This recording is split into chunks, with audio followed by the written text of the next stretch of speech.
చాలా అయితే చాలా రోజుల తర్వాత మనం వెయిట్ చేసి అలిసిపోయాం అనమాట. ఫైనల్గా మన కుర్తి కాఫీ హౌస్ ఓపెన్ అవ్వబోతుంది. చూసారుగా అన్ని ఐటమ్స్ వచ్చాయి అనమాట. అక్కడ కాఫీ మెషిన్ కూడా రెడీగా ఉంది, సిస్టమ్ కూడా రెడీ ఉంది. మీకు కుకీస్ కావాలన్నా కుకీస్ గురించి కూడా మన దగ్గర ఉన్నాయి అనమాట.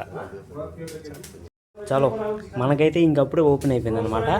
ఇంకా అందరికి ఓపెన్ అవ్వాలంటే May 17న మొత్తం కేఫే మొత్తం ఓపెన్ అయిపోద్ది అనమాట. అప్పుడు మనం కొద్దిగా కాఫీ ఎంజాయ్ చేద్దాం అనమాట. ఎందుకంటే ఇప్పుడు కాఫీ చేయడానికి కొద్దిగా వస్తువులు లేవు.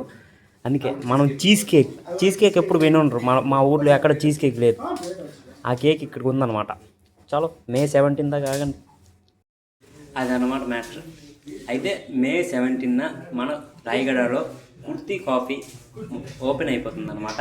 ఫైనల్గా చాలా రోజుల తర్వాత, అంటే ఇన్ని రోజులు పని జరిగిందనమాట. పని అలా జరుగుతూనే ఉంది. డేట్ ఎక్స్టెండ్ అవుతూనే ఉంది. కాకపోతే ఇప్పుడు డేట్ ఫిక్స్ అయిపోయింది అనమాట. May 17 ఫిక్స్ అయిపోయింది. May 17 అంటే ఇప్పుడు నేను కాఫీ టేస్ట్ చేయాల్సింది. కాఫీ ఇప్పుడు మనకి అందుబాటులో లేదు. మనకి ఇప్పుడు ఓపెన్ అయిపోయింది, అందుబాటులో లేదన్నమాట కాఫీ. చీజ్ కేక్ అనేది ఒకటి మనం ట్రై చేసాం అనమాట. బాగుంది. ఇంకా కాఫీ ఒకటే టేస్ట్ చేయాలి నేను. అందుకే నేను చాలా రోజుల నుంచి కాఫీ టేస్ట్ చేయడానికి నేను వెయిట్ చేశాను అనమాట. ఇంకా 17 దాకా వెయిట్ చేయాలి. చలో చూద్దాం.